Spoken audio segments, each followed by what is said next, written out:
This year is almost over, December is finally here, and football starts to return to some normality. It's the preview show as we look at this week's fixtures, plus we take a look at our Team of the Year picks and much more on the OTC podcast.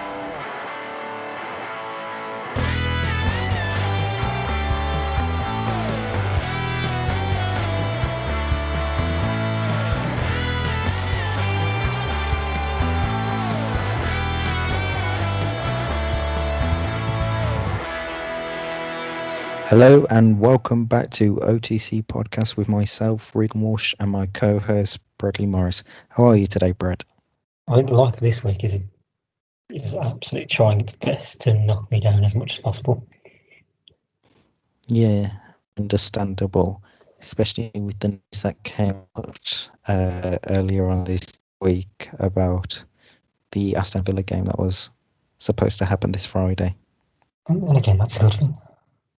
True. Though we will get onto that and other stuff later on in the episode. First is that on Tuesday, UEFA announced the nominations for the UEFA Team of the Year. The 50 players have all been nominated based on last year's Champions League predicaments. Just a quick run through the team. There we have the goalkeepers are Alisson Becker of Liverpool, Anthony Lopez of Lyon, Neves of PSG, Manuel Neuer of Bayern Munich, and Oblak of Atletico. In defence, we have David Alaba, Trent Alexander-Arnold, Angelino, Juan Bernat, Alphonso Davies, Matthias de Ligt, Stefan de Vrij, Hans Hatboer, Joshua Kimmich, Presnel Kimpembe, Sergio Ramos, Andy Robertson, Thiago Silva, Deo Upamecano, and Virgil van Dijk. And then in midfield, you have Marcel Sabitzer, Thomas Muller, Marquinhos, Josip Ilic, Jordan Henderson, Kai Havertz, Leon Goretzka, Alejandro Gomez, Bruno Fernandes, Kevin De Bruyne, Kingsley Coman, Nicola Barella, Eva Banega, Houssem Aouar, and Thiago Alcantara. And then for the forwards, you have Erling Haaland, Angel Di Maria, João Felix, Serge Gnabry, Ciro Immobile, Harry Kane, Robert Lewandowski, Romelu Lukaku, Sadio Mane, Kylian Mbappe, Lionel Messi, Neymar Jr., Cristiano Ronaldo, Mohamed Salah, and Raheem Sterling. What are your thoughts on those nominations there? So you didn't miss anyone there, did you? Do I have to go through all that again, do we? No, I got all. I was clicking through my screen going through it, so. That seems a fair list. It's who goes in overall that will be the debatable subject. Yeah, I mean, it's good to see some Atalanta players get some recognition for their impressive Champions League. I think they took many by surprise last year in the Champions League. Again, no surprise to see Bayern heavily dominate, considering they are obviously league winners, and I think it was definitely thoroughly deserved. I think maybe the only real surprise for me would be Bruno Fernandes. I mean, he had a good start to it with Sporting Lisbon, but then when he came over to Man United, they were knocked out quite early on in the latter stages of the tournament, if I remember correctly.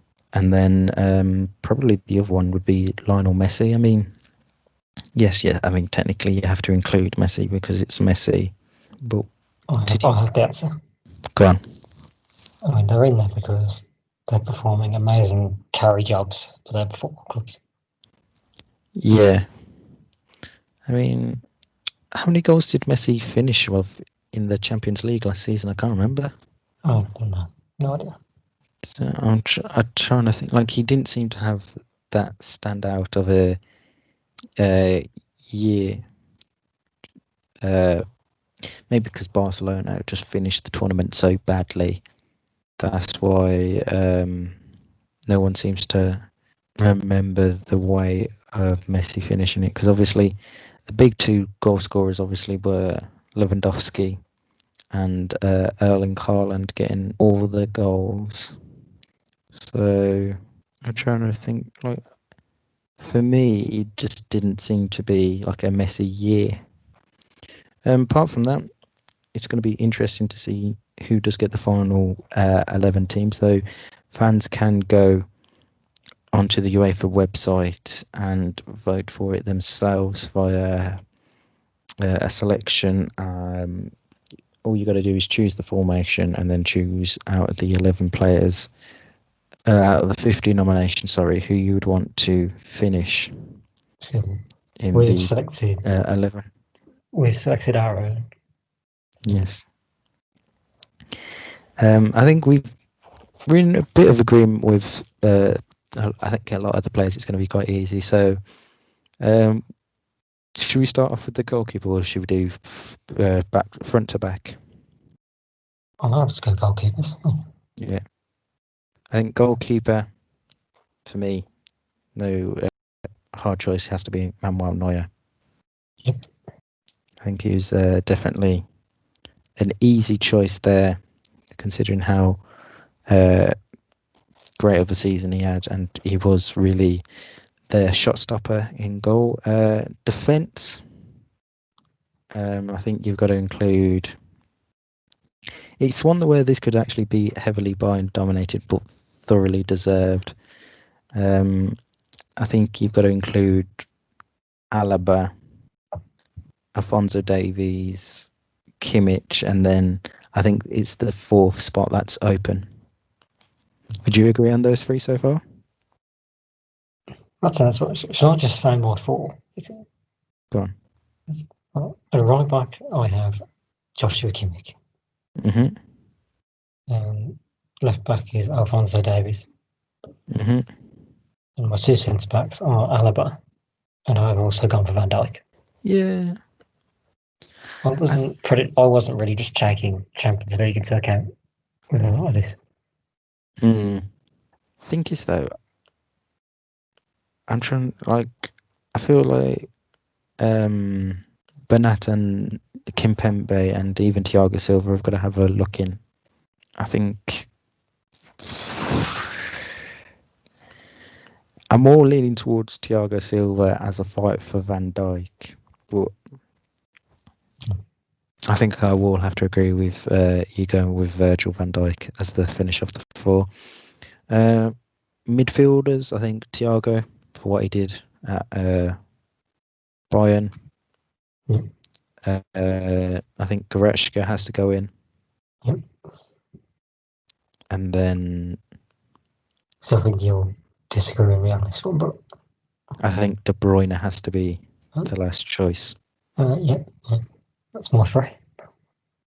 Yeah.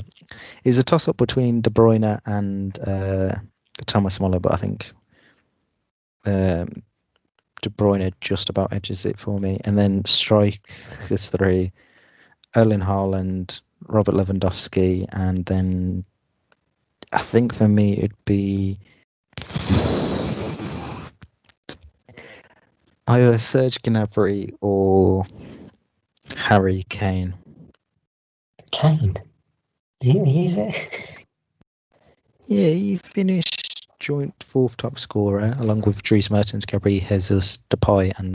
I don't know if Kane's anywhere near it. Who's your third choice of a striker? My three is... Well, Lewandowski's in there. There's no doubt about that one. Would I get criticised for these two wingers? Go on. I think I have Ronaldo in there. Really? Yeah, I still think he had another one of his usual great seasons. Forget they still got to the quarters. But that's not a good enough season for... I think Ronaldo still won the league with him. No, they only got to the round of 16, Juventus. They were knocked out by Lyon. It was the round of 16. Yeah. No, I still think they did well in the league itself. I'm not just counting the Champions League in this. Oh, I am. I'm just going based on the Champions League. It's very narrow-minded. But then again, can I use that excuse when I say who my right winger is? Who's your right winger? Oh no. Oh, because literally I thought I can't put Haaland at right back or at right wing. I'm not really caring about I know the it actual doesn't. final position, but I know I'm it just doesn't, putting but them in. I'm too intricate with shit like that. So Mm. I did put Messi in it. You can't. Top scorer in the league, even if it didn't end great with Barca, it's been shocking. I still think he's the best winger. He's No. still the best players in the world. Come on. Yeah, but last season Champions League was awful. It was a Like, toss between Serge Gnabry and Haaland, but I didn't think Haaland was ready enough to have done it. I don't know. no. My final three are Erling Haaland, Lewandowski, and then it's a toss-up between Mbappe and Gnabry. And I that's the think that was another one. one, Mbappe. I was casting Mbappe more It's, centre striker. I think I'm going to go with Serge Gnabry. So that means my team is very Bayern heavily dominated. But I mean, I've got 1, 2, 3, 4, 5, 6, 7, 8, 9 Bayern Munich players and only 2 others that aren't. But for me, that's the team. It has to be. Yeah, I think. I don't think I'm too far off. I would be very surprised if not one of Ronaldo and Messi's in it. I wouldn't know. I think fans are going to It's take into UEFA. consideration how bad of a season them two. I mean, yes, because it is a fans' vote, they will get there ultimately. But for me, they don't deserve to be there. I mean, what did they really do in the Champions League this season? I mean, neither of them got more than 5 goals. None of them got more than 4 assists. I mean, Messi got into the squad of the season. The UEFA technical squad group study group selected him as part of the 23 players of the tournament. Ronaldo wasn't there at all, so I still think it's debatable enough to whether they're getting on name merit alone. And then if you remember the UEFA awards that they did before the Champions League draw, that was won by Lewandowski. Ronaldo finished 8th, and Messi finished joint 5th with Haaland. I'd still say, don't fan though, it's still good. Yeah. But I mean, us two being like proper serious thinking about it, I think that's why mine is so Bayern dominated. I think you can't rightfully dismiss any of those Bayern players because they've all had incredible seasons. I mean, yes, Lewandowski had probably the standout of the seasons because he was top goal scorer and all that, but you got to say that whole Bayern team under Hansi Flick was phenomenal. They were impressive. So Mm-hmm. Elsewhere in the world of football, this week we've had some Champions League fixtures. Yesterday, Wednesday, so time recording it's Thursday. So there were Krasnodar beat Rennes 1-0. RB Leipzig came back to beat Istanbul Başakşehir 4-3. Chelsea 4 past Sevilla thanks to all 4 goals were scored by Giroud, weren't they? If I remember correctly. So he's became the oldest player to score a hat-trick in the Champions League. Dortmund could only manage a 1-1 draw with Lazio. Bruges beat Zenit 3-0. Barcelona put 3 past Ferencvaros. Juventus put 3 past Dinamo Kiev, and PSG beat Manchester United 3-1. And then on Tuesday, Liverpool beat Ajax 1-0. Atalanta drew with Midtjylland 1-1. Marseille beat Olympiacos 2-1. Porto and Man City played out a 0-0, the only nil of this round.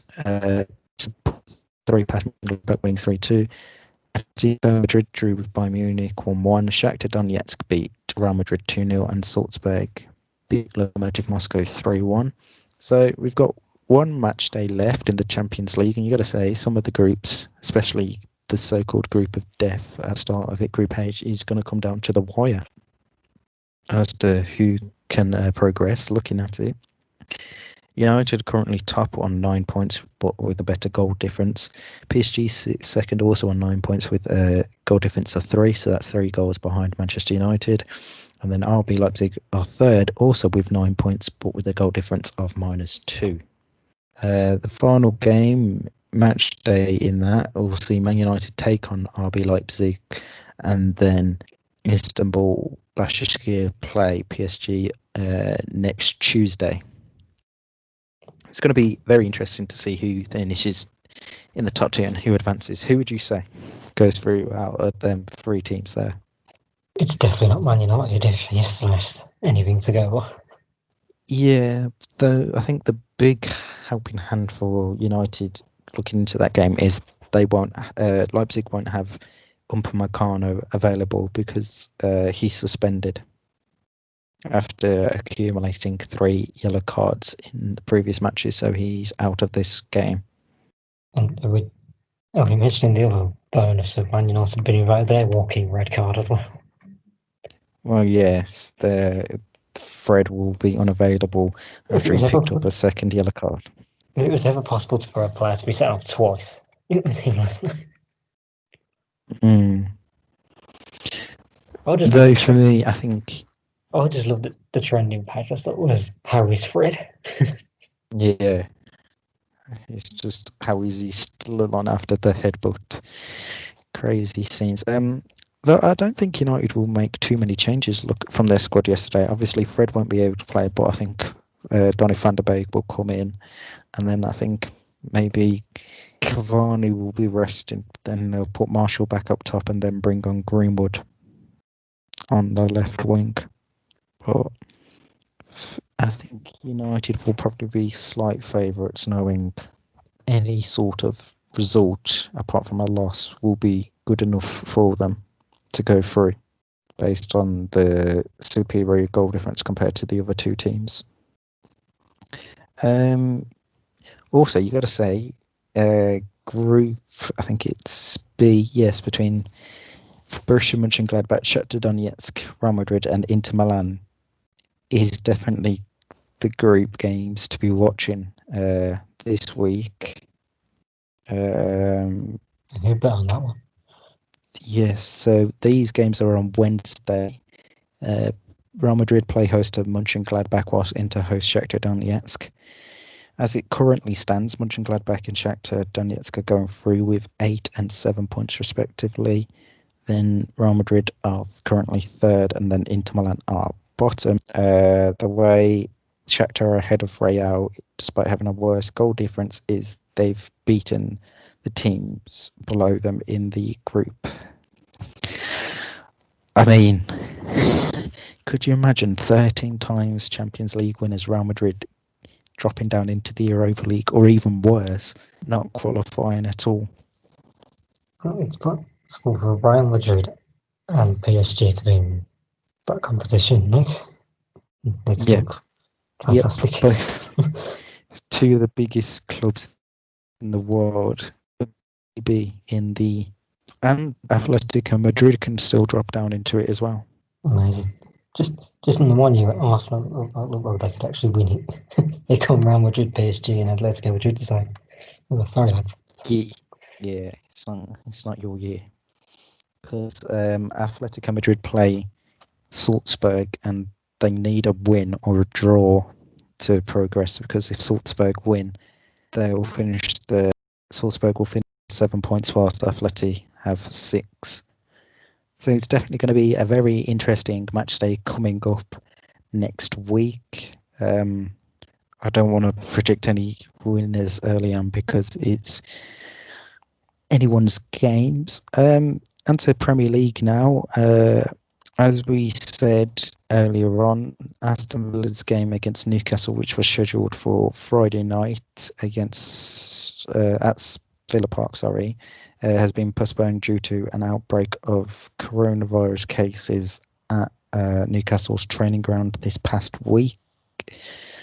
The game's going to be rescheduled for later on in the season. No confirmed date as of when. I mean, it's obviously good that they've cancelled it to combat the cases and not put anyone at risk from either side.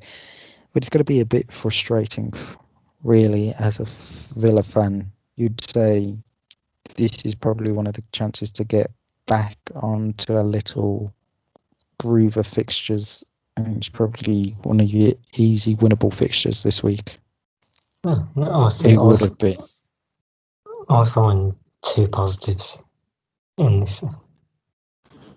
One is Ross Barkley will now be fit by the time we next play again. Hopefully. Hopefully. And two, I don't get to rage at the shit show that is VAR for a week. Oh God, please don't mention that. I tried my hardest, but we'll get onto that nonsense maybe a bit later. I wish we wouldn't. Well, hopefully we don't have to. So the weekend's fixtures will actually start off with Burnley against Everton at Turf Moor at 12:30 on BT Sport 1. Then the rest of the fixtures for this weekend are Man City, Fulham, West Ham, Man United, and Chelsea, Leeds. That's Saturday. The West Ham game will be the first one with Premier League fans available due to London being in Tier 2, 1. We are in Tier 2 right now. So they'll be able to welcome at least 1,000 fans, is it? It's 2,000. Okay, 2,000 fans will be at the London Stadium on Sunday early evening. Games on Sky Sports main event and Sky Sports Premier League, and then obviously Chelsea versus Leeds at 8 o'clock will also have fans at Stamford Bridge.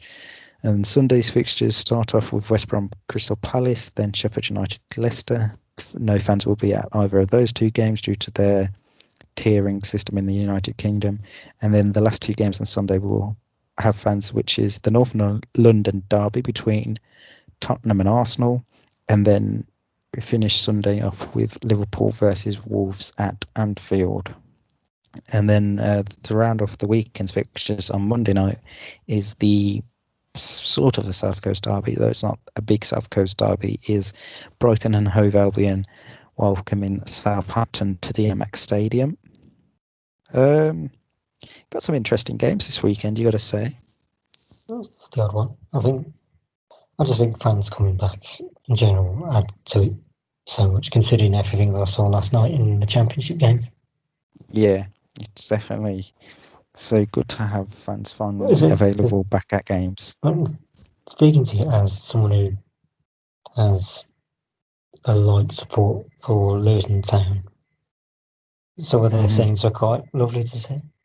Yeah, it was great to see 1,000 fans back at Kenilworth Road last night as they went on to beat league leaders Norwich 3-1. Yeah, it's finally good to see fans back, but like we said, well, I don't know whether we've mentioned it, I can't remember now, we've had that many conversations about it, but we said it's still not going to be right where you're going to have games this weekend in the Premier League, certainly, and other games up north in the Championship that aren't going to have fans at it. So it's like 1 week you could be watching your team, obviously, we'll say Luton Town for this instance, they played Norwich just last night and they had fans at their game, yet this weekend they played away at Swansea, and I don't know what the rule is for. Because Wales will have completely different rules. Yeah, it's completely different rules, so there could be no fans at all at the Liberty Stadium on Saturday. So it does make a difference, even if it is just 1,000 or 2,000 people. It's good to finally have fans back in amongst the grounds. I think it came across better at Kenilworth Road because of the size of the ground itself. Yeah. But the pictures that I saw were like pre-match. Yeah. So it was in all the training and stuff. And it was just when they were clapping them off when they went back into the dressing room, it's like, okay, this is sort of getting back to normal. This is sort of, It's like, oh, Because I mean, Kenilworth Road can only hold about 10, 11,000 oh, when at full capacity. We have been there. It is a very nice stadium. It'd be They'll be nice when they playing, get the new one. yes, which is in a few years' time when they move to Power Court. But yeah, it's good to see fans back at the smaller grounds. But I think it's going to be one, especially the North London derby on Sunday. Considering it's at Tottenham's stadium, that's going to feel weird with supporters there. I mean, it's only going to be Tottenham supporters because I don't think away fans are still allowed to travel to these games. So it's going to be weird. I think this game, that game especially, is going to be the weirdest one to see fans at, considering how big the stadium is. But it's definitely one to look out for. Elsewhere in the news of Premier League, they have agreed to a financial payout help for clubs in the lower leagues. 200 million has been guaranteed to championship clubs, which is interest-free loan funds, whilst a £50 million grant has been made available for those in League 1 and 2. So loans to clubs in the Championship will be capped at 8.33 million and would have to be repaid by June 2024, whilst League 1 and 2 each club can have a maximum of just over £1 million, but their fund doesn't have to be paid back, as far as I'm aware. It's good news. It's something to help them not go into liquidation. But if you think about it, I mean, £1 million to some of the League 1 and 2 teams, although it's good, it's still not really a lot, is it, on the grand scheme of things? It's literally putting a plaster over it. No, I mean that plaster's going to come off eventually. Yeah, it's one of them where it does it for now. It covers the short term effects for it. So for the next few months, but what's it going to be like, say, in a year's time if some of the teams haven't fully recovered? Is there going to have to be another payout, and who's going to do it this time? There's hope with vaccine news now that the country will start getting back to normal. Yes, because they announced on Wednesday morning that the vaccine is, well, they've chosen the vaccine and it's going to start rolling out in the coming weeks. So hopefully by springtime 2021 and the summer, we are back to somewhat of a new normal for the United Kingdom. Is that you're not getting it? Oh yeah, I'm not getting it. It's not because you're an anti-vaxxer, it's because you're not qualified. Yep, which is ridiculous, but if and when it comes available to everyone else, then I will get it, obviously. January 2022.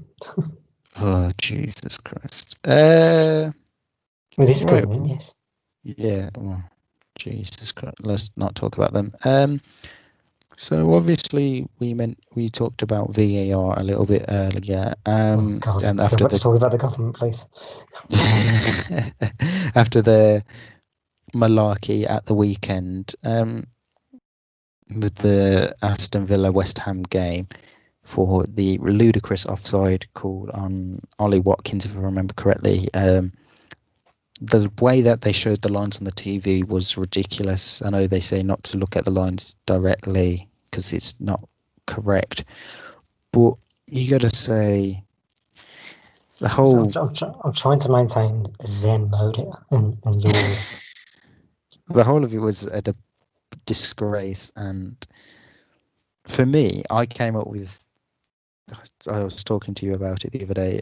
Ways to improve it, and so what I said was they have to get rid of it immediately, starting this weekend's games, if they were to, for the remainder of the season.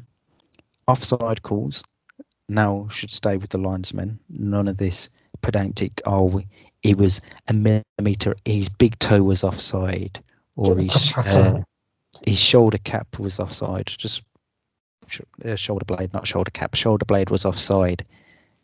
Get rid of all that rubbish. Referees can overturn the calls by VAR if they don't agree with it, because like Gary Neville and Jamie Carragher were talking about on Monday Night Football, they were saying they seem too scared to overrule the VAR decision, which is, I think, a correct thing to talk about. I don't think they're so scared to overrule it that they're trying so hard to rule it out. Yeah, Like, it's don't try and look so hard to rule it out then if you're so scared. Yeah. Another thing I suggested is have proper trained VAR officials that only do the Stockley Park rather than any other officiating, because at the moment in the Premier League, you can have 1 week Mike Dean could be officiating a game, then the following day he could be doing VAR, and you're just like, why not have trained officials? Because at this minute, each game is done by person. Like, the referee sees this in one game, yet he could be reffing a game the following week or the following day and not give a decision. And you're just like, right, let's have 10 officials or 20 officials, so 2 per game, and only them 20 people make the decisions, not people coming in off the referee's pitch. For me, that's how you improve that. They also have a minimum of 1 year training of VAR, whether it's decisions. So they do look at previous games from previous years, and they were like, right, here's the call for a foul. Is it a foul? Yes. Has the referee seen it? No. Is it a blatant and obvious error from the referee for it not to be given? Yes, it is. Right. Penalty awarded. If it's not, no penalty awarded. Because that's the whole thing with this penalty stuff. Wasn't it meant to be a clear and obvious mistake by the referees? So we keep getting told, yes. Yeah, if you look at, I'm just thinking back to Tottenham Newcastle earlier in the season when Andy Carroll headed the ball onto Eric Dyer's arm. The referee would have seen that. No, that's not a clear and obvious mistake, because what's Eric Dyer meant to do with his hands in that situation? For me, it's just ridiculous. And then the final bit I said was, if they make more than 5 decisions wrong in a month, that's those at Stockley Park, then they're off it for the rest of the season. He fired. They're fired from that, but they can obviously come back the following season, and then they are allowed to do. They can go back to officiating, but not at a Premier League level, where it's going to cost so much on the line. So are you bringing them into the actual boardroom, and you're going to point at them? You're going to do the hand sign, and then just go, you're fine. Yes. So I think that's definitely ways to improve VAR, but whether it will actually, it won't happen. They won't take anything any of these people are taking into consideration. It's going to be one of them where they just stick with it, and even though you'll have loads of people arguing about it, you're just not going to have anything different done to it, I don't think. No, I mean, they're hardly going to start reacting now, because 21-year-old Regan Walsh from Edgbaston is in his room writing up a notes list saying, lads, have you seen this? Yeah, I agree. They're not going to do it just because I say it, but you got to say. Can I give my list? Go on. What's your improvements? I did a serious thing this time. So it was mine. Yours was fine, but it was, too long. Mine was short and sweet. Scrap the fucker. Yeah, but I think because they spent so much money on it, they're not going to scrap it. That's where. So there goes the demonetisation. Yes, that's where I think yours falls into an empty bread basket. If that's a saying, I don't know whether it is. I feel like I just made that up. But Describe the fucker as going into the empty breadbasket. I don't know where that even came from. It's just something that popped into my head. But yeah, I think many people will have the same idea as you, as just to completely scrap it. But for me, I don't see just it more happening. cleanly. Yeah, I think it's just going to be a different way of them doing it. Right, it's on to the predictions now. So, what games have you decided for us this week? Yeah, well, this week, gone for something slightly different. It's like we have 3 Premier League games and they're 3 wildcard options this week. I just thought, look at those Premier League fixtures. 3 Premier League fixtures because I just thought the rest of them, they don't look 3 as... games in total. Like, why are we only doing 3 this week? No, the 6. You thought there's 6 games, but 3 wildcards. Yeah, because there was a little internet issue there. So I heard you say 3 games and then there's just a dramatic pause. I was like, okay, that's strange. So 3 Premier League games and then 3 wildcard games. Is it? I'm going to take a wild step in the dark. Wild step in the dark because you have 3 games of Chelsea, Leeds, Tottenham, Arsenal, Liverpool, Wolves. 1 out of 3. The North London derby. Yes. Okay, so You can start out. Spurs and Arsenal. I think this is an easy Spurs win for me. I'm going to go 2-0 to Spurs. I'm going to go 3-1 to Spurs. Game 2. It is from Premier League. I'm going with West Ham versus Manchester United. The David Moyes derby. Piss off.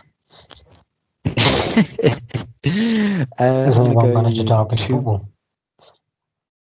And that got postponed. But they shouldn't have hit his kebab, should they? Yeah. I'm going to go with 2-1 United. I think they'll just about scrape past West Ham. Interesting. I'm going 1-1. Okay. Although I'm not confident. Yeah. It'd be typical Manchester. Great performance. Yeah. What is game 3? Game 3. It is West Bromwich Palace. This could also be known as the Alan Pardew derby. Oh Jesus! Because he has managed both sides. Just fuck off. Yeah. I'm gonna go with a. Who's at home? West Brom or Palace, by the way? It's at the Hawthorns. Okay-ish ground. Only good thing about it is there's a McDonald's across the road. Not that that's relevant to my predictions, but I'm going to go a 1-1 draw. See, I went the exact same thing. It does just have 1-1 written over it. Wildcard selections, please. Okay. Going for the first one. We're going to the Bundesliga. It is a very nice near the top. I'm not going to try and hazard a guess because I don't. Near the top, I believe. I'm not sure where the away side are. But it's Bayern Munich versus RB Leipzig this weekend. First versus second. And Leipzig are second. Yeah, Leipzig are second too. I'm going for Bayern to win 3-2. You did, because I was just writing your score and then you go and say it. But I'm not doing that. Oh. You can't go for this. No, I'm not doing it. The same score then. I'm not doing it. It's going to end 2-1 Bayern. 2-1 Bayern. I mean, it's practically the same score, but just a goal less. Game number 5. Another interesting clash in La Liga. Santander. We're traveling to Seville. Sevilla versus Real Madrid. Los Blancos. Where's Sevilla in the table? First league, fifth, a point behind Real Madrid, same goal difference. But Sevilla have played a game less than Real Madrid, but both teams have played games less than Villarreal and Real Sociedad and other teams around them.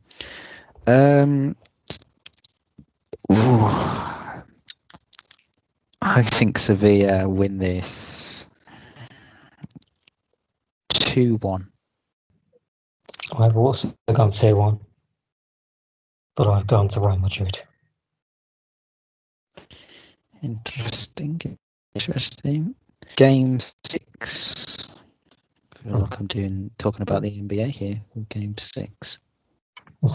Game 6 is also a very good segue into a talking point, because this weekend, Saturday, 12:30, there are stakes on the line. In what division? The Women's Super League.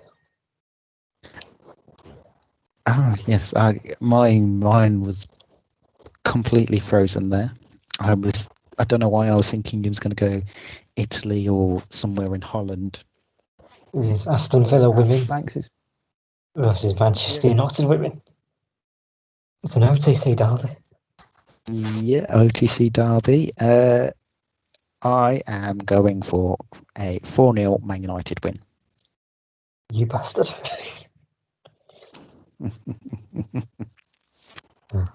I have faith in my youth-led women's team, but not enough to go and predict a win in this one. They are losing this 3-0. I was about to say, you've got to have a bit of... Even I'm not realistic here. Right, as we just talked about women's football, I'll give you a quick roundup of what's happening and what's happened. As we said, Aston Villa taking Man United on Saturday, 12:30. Any sort of result will leave Casey Stoney's United top of the table for 24 hours at least, whilst Villa win would leapfrog West Ham, though defeat would bring them closer to Tottenham Hotspurs on goal difference and Bristol City at the bottom.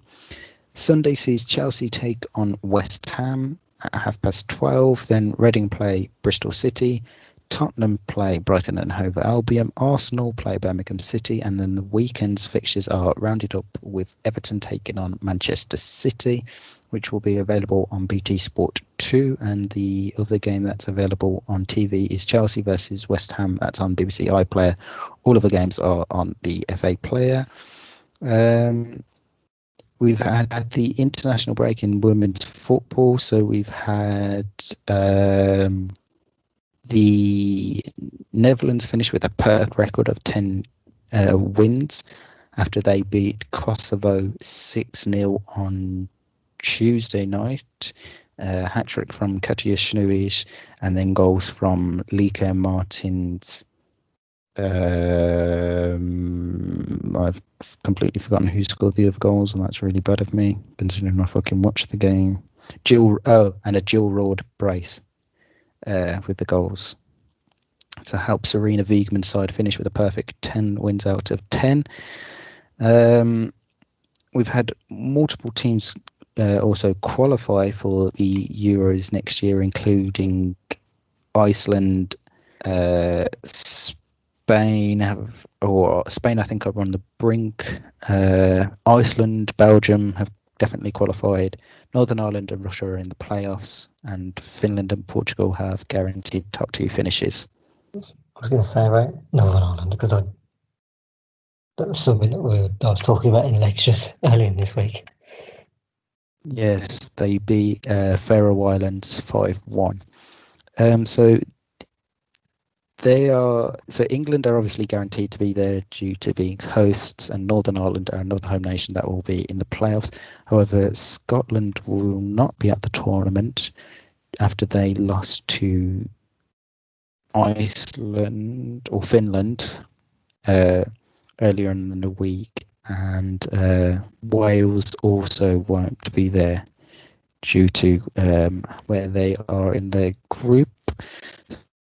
So it's definitely going to be a tournament when that comes around in 2022 in England. Elsewhere in the international scene, on Saturday, the America beat Netherlands 2-0, as we mentioned on our review show earlier in the week. And yeah, some games in the WSL will have fans back. Not all, but it's definitely going to be interesting to see what happens this weekend. Back onto football a bit. International football, talking about men's, the UEFA Nations League semi-final draws have just been made. I don't know whether you've been able to see it yet. I hadn't. No. So it will see Italy take on Spain and Belgium take on France. Ooh. I mean, I don't know.